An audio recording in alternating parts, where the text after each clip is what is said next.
असं नाही। या आधीचं महाविकास आघाडीमधले देखील नेते आणि पदाधिकारी हे संपर्कामध्ये असल्याचं यामधून अधोरेखित होत आहे। त्याचबरोबर मंत्रालयातील अधिकाऱ्यांमध्ये देखील याचा दबदबा होता का, असा देखील प्रश्न या निमित्तानं उपस्थित होत आहे। अगदी बरोबर आहे मुकुल, पुढचे देखील काही अपडेट्स तुमच्याकडून जाणून घ्यायचे आहेत। खरं तर स्वयंघोषित कॅप्टन अशोक खरात प्रकरणी दीपक केसरकरांच्या निकटवर्तीयांची एसआयटी चौकशी ही सुरू झालेली आहे। दीपक केसरकर यांचे निकटवर्तीय दीपक लोंढे एसआयटी चौकशीच्या फेऱ्यामध्ये अडकलाय।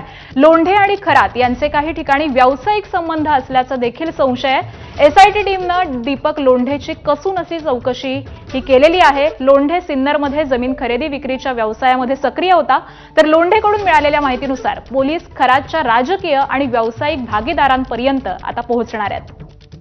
आणि याच संदर्भातले अपडेट्स देतात आमचे प्रतिनिधी मुकुल कुलकर्णी। मुकुल, खरं तर आता हे लोंढेचं प्रकरण देखील समोर आलेलं आहे, त्याचा संबंध देखील जोडला गेलेला आहे। लोंढेकडून मिळालेल्या माहितीनुसार पोलीस आता खरातच्या राजकीय आणि जे व्यावसायिक भागीदार होते त्यांच्यापर्यंत देखील पोहोचणार आहेत। त्यामुळे या सगळ्याच प्रकरणामध्ये नवनवीन अपडेट्स या सातत्यानं समोर येत आहेत, अनेकांचे संबंध असल्याचं कळतंय।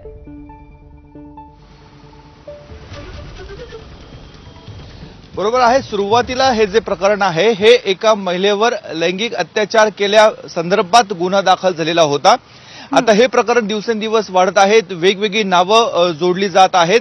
त्याचबरोबर अशोक खरात याची जी प्रॉपर्टी आहे, याची जी मालमत्ता आहे ती शेकडो कोटीच्या घरामध्ये आहे। त्यामुळे या प्रत्येक धागेदोऱ्यामध्ये एवढी त्यांनी प्रॉपर्टी कशी जमवली, कोणाच्या माध्यमातून जमवली, त्याचे निकटवर्तीय कोण होते आणि त्यांचे राजकीय काही लागेबांधे होते का, या दृष्टीने देखील आता तपास पोलिसांच्या माध्यमातून सुरू झालेला आहे।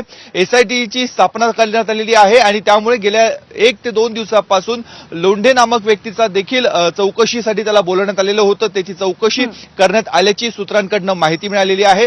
लोंढे हा मूळचा सिन्नर तालुक्यामधील आहे, जे शिवनिका संस्थान आहे ते देखील सिन्नर तालुक्यामध्ये आहे। त्यामुळे या दोघांचा परिचय झाला असावा आणि त्यामधनं काहीतरी यांची व्यावसायिक भागीदारी झाली असावी, हा एक संशय पोलिसांकडून व्यक्त केला जातोय आणि त्यानुसार आता ही पुढची कारवाई केली जाते, पुढची चौकशी केली जाते।